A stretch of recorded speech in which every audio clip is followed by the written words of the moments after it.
You guys to miss that sacred opportunity. So let's maybe get going. Okay.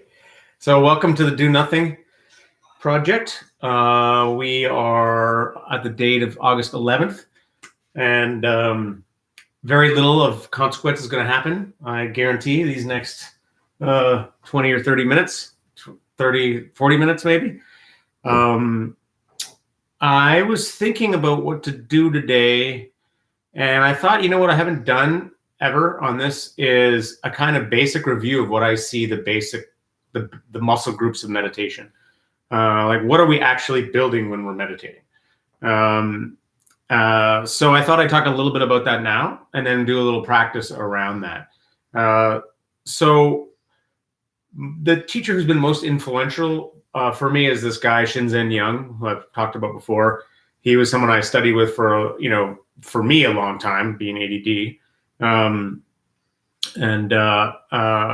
And he was great because he had a lot of rigor in the way he spoke about things. And he helped me kind of really break down in a micro way what's actually going on when we meditate, how to draw a line between the absolute beginner meditator and all the way through to the most advanced practitioner. There's nothing happening in your experience now that's not happening in that advanced practitioner. And once you understand what the skills are, then you can understand how it leads to the places that meditation leads. And so this skill-based approach or muscle group-based approach was really influential for me. And the three skills that he really emphasizes as being the essence of mindfulness. And I consider what we do here, sometimes it's mindfulness flavored. So there's a lot to say about that. I'm interested in practices that are like mindfulness, but even more easygoing. So I'll explain in a second. But he basically thinks of the basic skills of practice as being meditation as being concentration, clarity, and equanimity.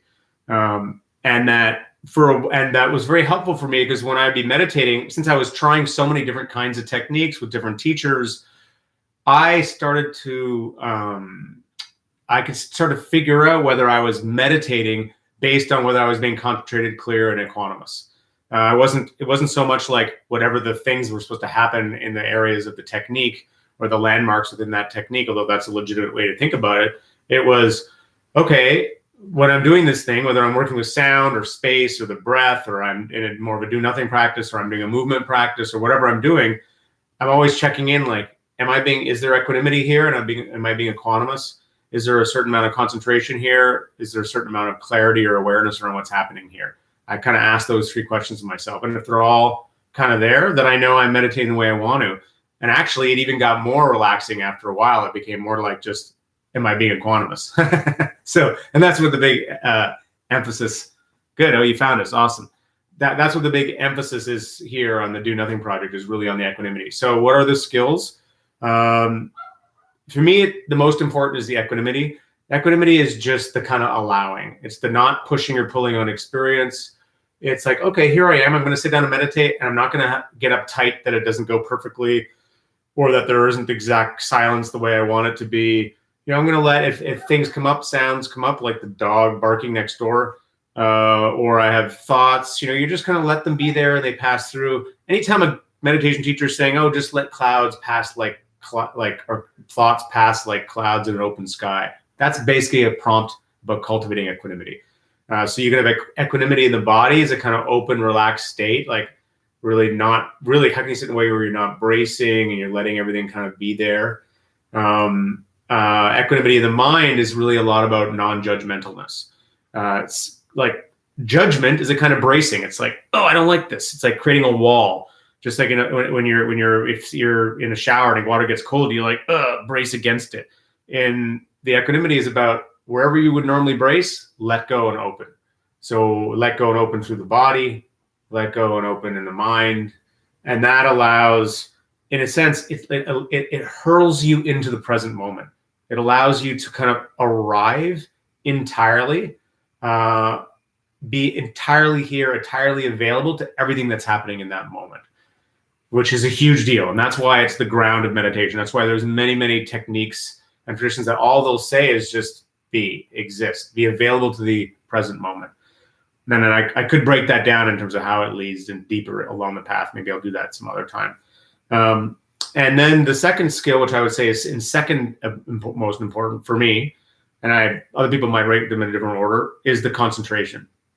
And the concentration is just, you all know what that is. It's, you're meditating, you're paying attention to the breath, your mind wanders, start thinking about, oh yeah, today, bugs. What are bugs? Why are there so many bugs? I like bugs, but I don't like these bugs. Or whatever it is, then you realize, oh, then where was I? And then you come back. So concentration is your capacity to pay attention how you want to pay attention. Mind wanders, you bring it back. It's like a muscle rep. The more you're able to keep your attention in one place, the more you can really kind of sink into the subtleties of what's there. And concentration over time leads fairly quickly into kind of absorption, the sense of being absorbed and blissful. It feels good. Anytime you're in flow or you're in the zone, it's concentration that's happening. So you kind of commit to a object or to an activity, and it just becomes inherently rewarding. All the strands of your attention kind of fold inward. So that's the skill of concentration. So you got the skill of equanimity, which is just completely surrendering and opening to the moment. The skill of concentration, which allows you to kind of pay attention to what you want in that moment. And finally, he would say the skill of clarity, which is the skill of just being aware of what's happening. So often you can be concentrated and open, but you're kind of checked out.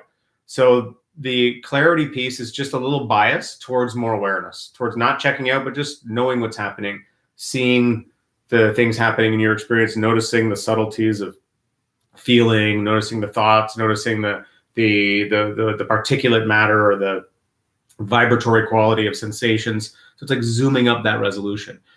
And that leads, so the clarity, a lot of clarity and a lot of awareness in practice, that becomes what's called an insight practice or a mindfulness practice. It's a whole path of kind of deconstructing sensory experience using clarity.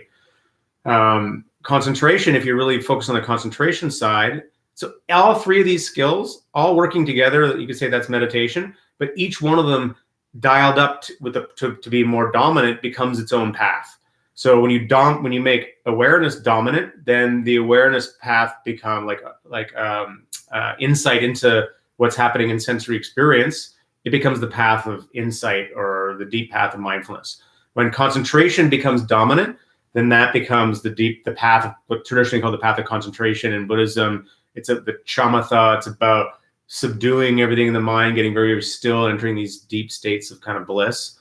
And when equanimity is the path, then you're in a more kind of surrender, non-dual, nothing to do kind of path. That's its own path. So really interestingly, like I try to have all three in a practice, but all three of them can work any one of those can be dominant and lead into its own path. So just kind of interesting to know that. The path I would say that we kind of do here is more the equanimity path, although we play with everything. So that's a little bit about that. I'm going to guide a practice that is going to be like usual here, relaxed, not too a real kind of emphasis on just, the equanimity, but I'm going to I'll put some prompts in around concentration and I'll put some prompts in around clarity, and we can just see if we can hold that practice and see how it goes, and it'll be what it is. So let's meditate. We'll do 25 minutes.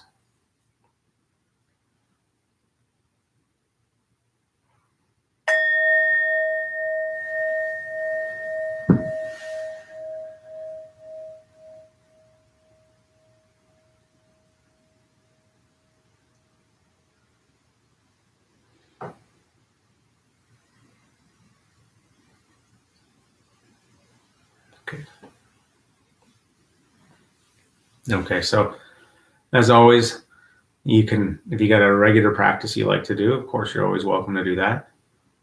But if you want to follow along, the little exploration we're going to do this evening is around the meditation muscle groups, the main meditation skills, these three skills of equanimity, concentration, and clarity.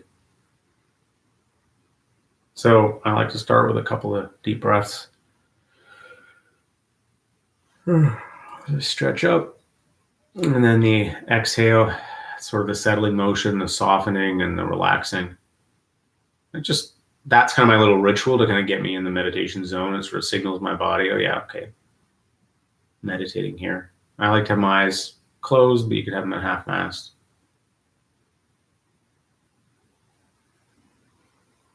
So the first skill for me always in a practice is this initial emphasis on equanimity around, and that's a lot about the attitude, like checking with your attitude. Can I have an easygoing attitude for the next 25 minutes? Can I be open to what's happening in the space around me, where I'm not going to get rigid or brace or try to block sounds and distractions that may be there? Can I have that same welcoming attitude to, in a sense, my own, everything that's happening in my body, my emotions, body discomforts, aches, pains, sensations, letting those be there. And then, of course, thoughts too. They're going to happen. Equanimity is not pushing and pulling on experience. So can you actually be brave enough to allow everything that's happening in this experience happen? So we start with this kind of openness. Now, some people like to stay right here. They just stay open, they stay aware. They let themselves get sort of spontaneously concentrated in this sort of choiceless awareness or this open awareness, noticing what they notice. But for others, like for myself, I often like to have an anchor just to deliberately build the concentration. So something to pay attention to. And that anchor can be really anything. It could be some sound in the room, especially if it's sort of a repetitive sound like a fan or traffic. Of course, it can be the breath, the sensation of breathing. Or it could be anything. It could be a point in the body, like a point in the belly, the hands, air on the skin. So this skill of concentration, the muscle group of concentration, that's all about being able to pay attention where you want to pay attention. So choose something now, if you're going to use an anchor, and then kind of commit to it. It's like, I'm going to just commit to feeling this sensation of breathing and enjoying the experience as much as I can, letting it be simple. And try this for a little while.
Good. So the body's relaxed,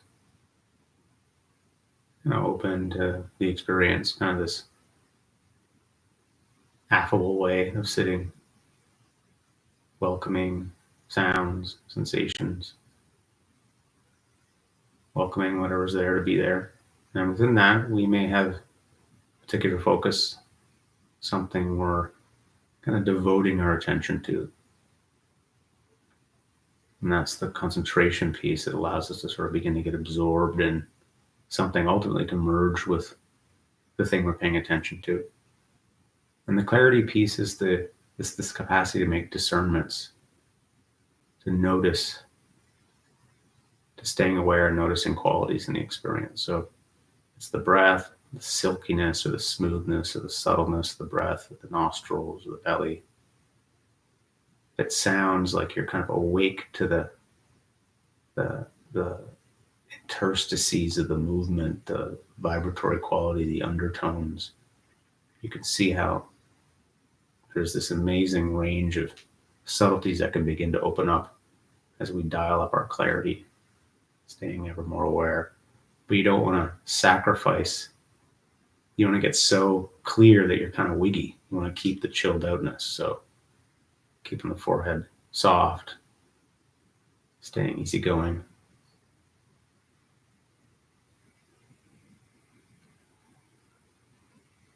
I'll keep exploring, meditating.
Good. So there can be kind of a subtle progression sometimes in practice where we realize we're actually subtly braced or tight about something. You take a long out breath and it's like, kind of let go of it. Letting go of a layer, and then a little while later you might let go of another layer. And it's just the equanimity kind of deepening. Really, the skill of equanimity is a skill of really feeling so safe that you can entirely open to the present moment. You let the ground hold you, feeling yourself supported.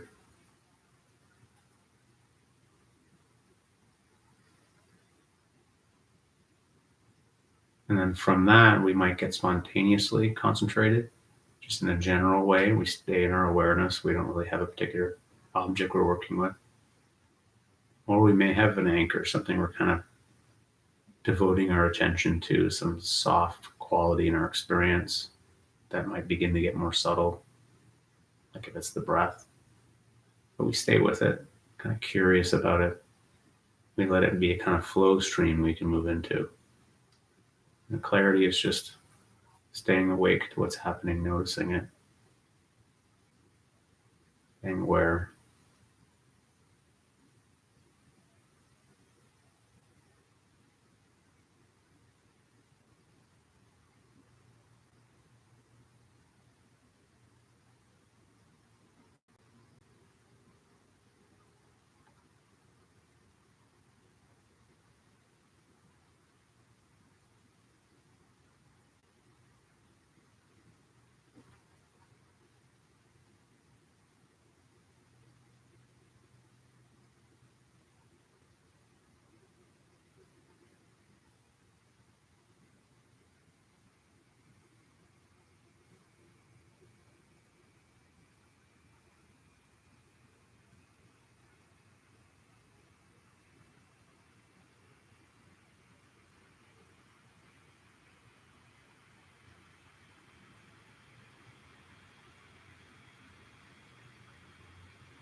And so if you're working with a particular sensation, like a breath or sound or sensation of the body, really kind of floating your awareness deep into that thing. So it's not so much that you're in your head looking down at it, but if it's the breath, you're right there in on the underside of it, feeling it from the inside. Same with sound around you, like really send all your attention there, not in a straining way, but in a kind of just this sort of reorientation, this dropping in deeper. It's kind of about how intimate you can get with the thing.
Okay, good. So this last few minutes, we'll work on one last skill, the skill of friendliness. So this muscle group of what they call in Buddhism the Brahma Viharas, like loving kindness, compassion, you know, happiness on behalf of other people. These flavors of friendliness, of kindness, that are also trainings, they're muscle groups, and they kind of spontaneously emerge in a practice through, particularly through the equanimity. But they can also be deliberately cultivated. So the classic loving kindness, we'll do a kind of classic loving kindness finale here, which is to start by thinking about somebody like somebody who you care about, an animal, a kid, a family member, a friend. And as you do this, just sort of picture them happy, thinking about them being happy and laughing, maybe smiling. And as you picture them, you can just repeat a phrase that kind of sort of almost like a blessing you want to send them. It's just what helps you stoke that intention to generate more friendliness.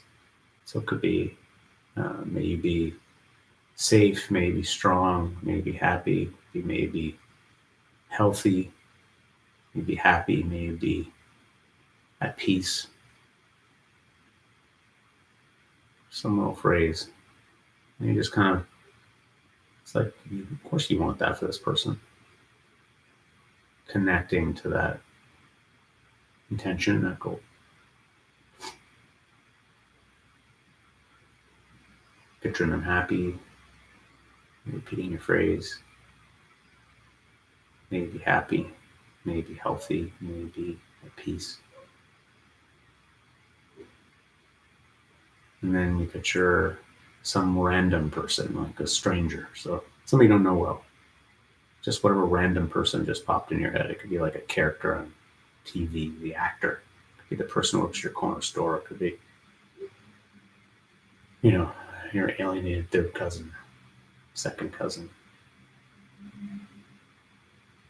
Whatever it is, just they pop in your head and you just sort of repeat your phrase. May you be happy. May you be healthy. May you be at peace. Or some other combination of words.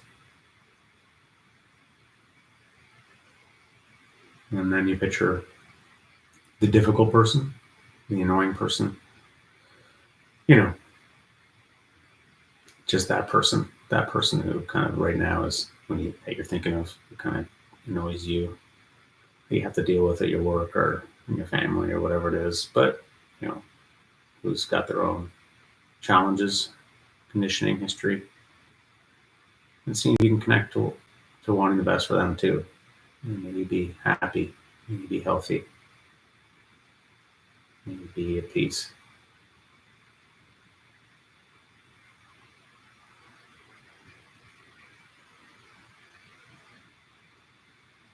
And then we can do ourselves. So thinking about yourself, maybe picturing yourself as you are now or when you were a kid, maybe. This person who you want the best for. And of course you would want that. Why wouldn't you? Just like you'd want it for anybody. So seeing if you can connect to that actual sincere intention. May I be happy, healthy, may my heart know peace. May I be safe, may I be strong. What would you want for yourself? What, as a kindness, what would you give yourself?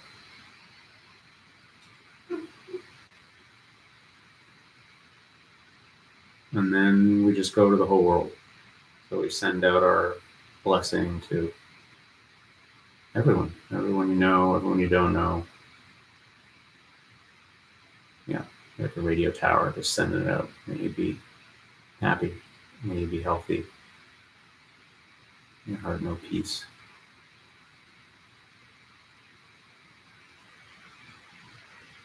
May all of us be this way.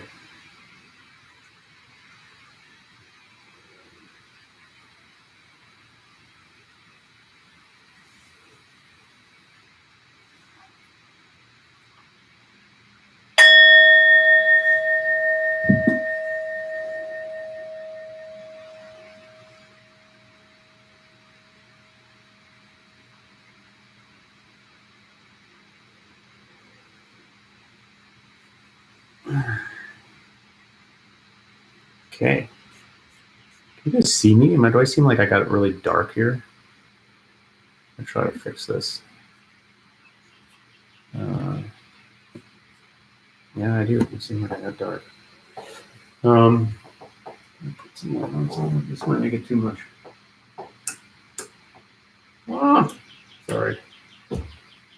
Yeah, it's the film noir meditation classic. Okay, it's a little better.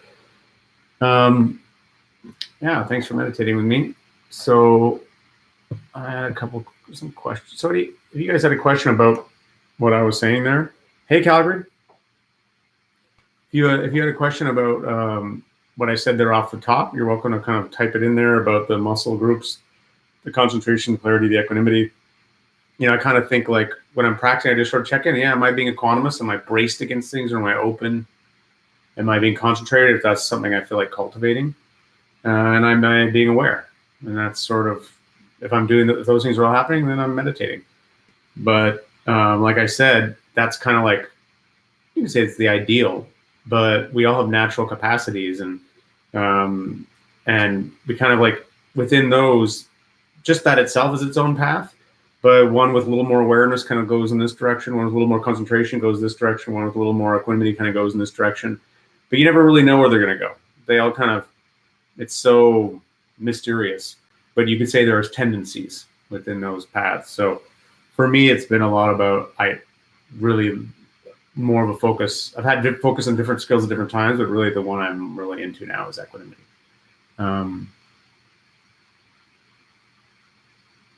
Yeah. So there's a question about how do you balance letting go of bracing in the body versus accepting the sensations and tensions that might be there, the sensation of tension that might be there. So that's a great question. What most matters is the accepting what's there. So the irony is, if you have a sensation of tension, you have to accept 100% that it's there, and you have to accept it without a desire to get rid of it. So you just say, yeah, I welcome you. Here's sensation of tension. You're here. And you just kind of like recognize that that's what's going on. It must be there for a reason. You kind of just allow it to be there. And paradoxically, the act of truly welcoming it without an agenda to get rid of it, because if you have an agenda to get rid of it, then you're still a little bit entangled with it and it probably won't go anyway. If you truly allow it to go, then it may actually begin to go. So it's more like, it's always just something equanimity is a direction. You can always be more equanimous. There's no perfect. So you just do the best you can. You kind of breathe out, you get a little bit relaxed, you try to let go of any obvious bracings, and subtle tensions may be there, and you're just going to let them be there. And through the act of letting them be there, they may often soften and go away, or they may not. They may stick around. Certain contractions or intensities of experience may stay around for a long time. And that's one of the things you learn in practice. At first, you're kind of like, oh, I want to get rid of all that stuff. But as you get more experience, you're kind of like, oh, well, that's not really, it's just here. And the more I try to get rid of it, the more often it sticks around. So you just learn to accept whatever the situation, the conditions are.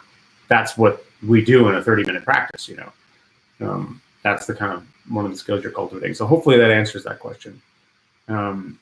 I had another question I was going to, people have been sending me in stuff, and I thought I would answer one of them, actually, from you, Natalie, who I know is here. You asked about finding a teacher. You said you read on my website that Shinzen is your teacher. How did you come to realize that he was the right teacher for you? Did I answer this before? Maybe I did. I don't know. Well, I thought, anyway, I'm going to answer it again. So he was the right teacher for them. And now I'm always exploring different teachers and perspectives, because I just like to learn how it all works. But for me at the time, it was sort of like I had an idea. First of all, it's sort of just circumstance. He was the person I kind of came across. I had been looking, and asking people, but he was the one I came across who I really resonated with. And then it was just his particular language had a certain kind of precision that I really liked. And I just found, but even more than that, I found the community people around him to be very sane. They were just sane, cool people who were like doing things in the world. They were older professionals, psychotherapists and scientists and engineers and doctors and, all walks of life, but a lot of professional, sane people who just like, and he didn't, you know, they're just good people because they weren't like brainwashed of somehow this being the right path or the right way. They were very accepting and warm. And I just thought the sanity of that really appealed to me. So that was part of it. I think so when you're looking for, so that was what it was for me. And I think when you're looking for a teacher, I mean, I don't even like using the word teacher. I think it's like, if you're looking for, it's more like, because what really matters is the community. And if you're looking for a community, like, do they make you feel at home? Do you like the way they speak? Are they transparent about the assumptions that are happening? And does it resonate with you? Do you feel like when you do the practices in that group, is it leading you in a direction that you want to go in terms of the qualities in your life you want to cultivate? I mean, those are some thoughts about it.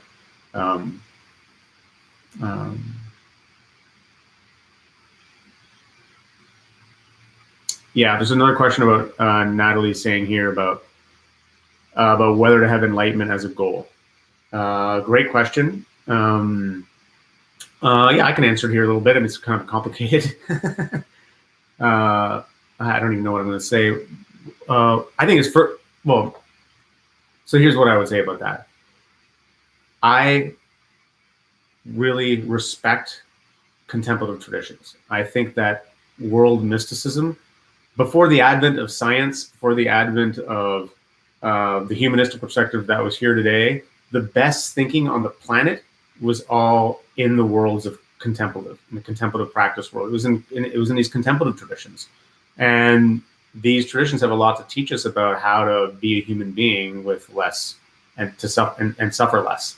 And one of the things that these traditions, and different people disagree with about this, and they talk about it in different ways, but I think if I had to generalize what all contemplative traditions are saying, is that they're saying many things, but one of the things that they all overlap and say is there's a way of orienting to your experience, to the world around you, that kind of takes you out of yourself and makes you feel like you're part of something much larger.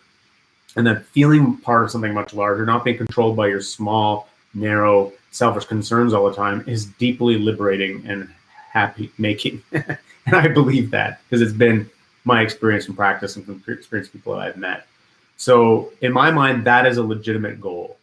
What you want to call that, I'm not so big on the word enlightenment. I'm not so, because I think it just makes it this big esoteric thing. I think that as a direction in practice is a legitimate direction for every single human being. And you kind of got to find your own way into it.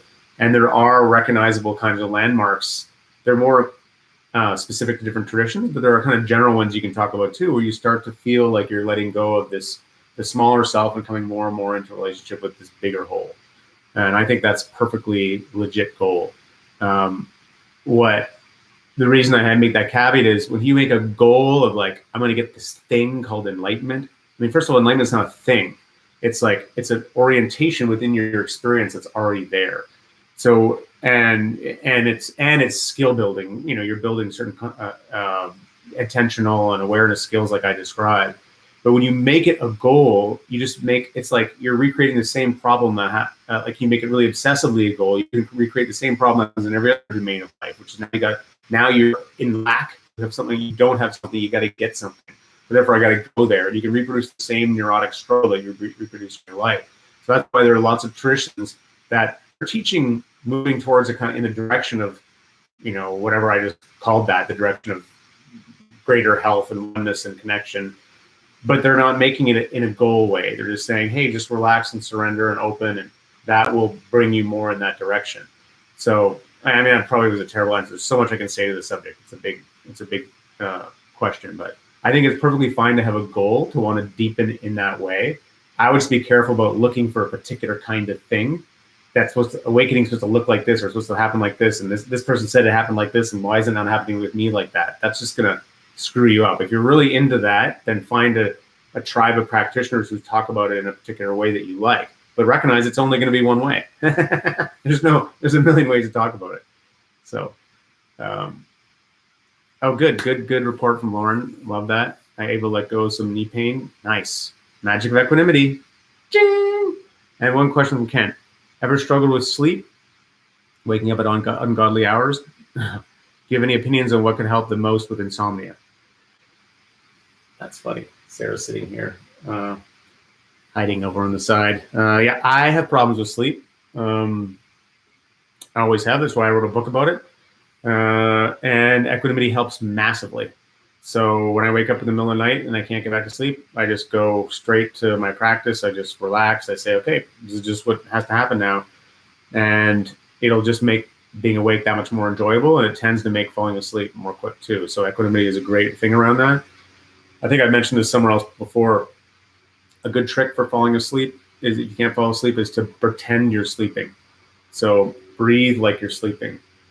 It's like you're tricking your body to start breathing like you're, as if someone was watching, as if you were faking it, like when you're a kid and you're trying to pretend you're asleep and your parents are watching you. How would you pretend to be? So you breathe like that. So that's for the body. And for the mind, you either just get kind of hypnotized by the breath, or I'll follow the weirdest bits of fragments of strange images in my mind's eye. So I'll be perfectly awake, but I'll just follow the weird images. And that will often lead me back into sleep. So that's a little trick. So yeah, fake it till you make it, and then follow the dream images. Awesome, guys. Good to hang out with you. I'm checking out. Want to say hi, my love? Sarah, say hi. She got a new haircut, looking super stylish. Yeah. All right, guys. Good to hang out with us. I love the Sunday Night Sangha too. You guys are awesome. One last question with Landon. Do I ever return to the basics of see, hear, feel practice, or is that? Yeah, all the time. Maybe Landon, you can send me an email about that. Maybe I'll answer it in more extended. I keep doing all kinds of. I just keep playing with practices because it doesn't matter as long as you're always cultivating equanimity, concentration, clarity. You can jump from object to object. You can jump different techniques. You can do movement practices because it's the same skills. All right, guys. Good night.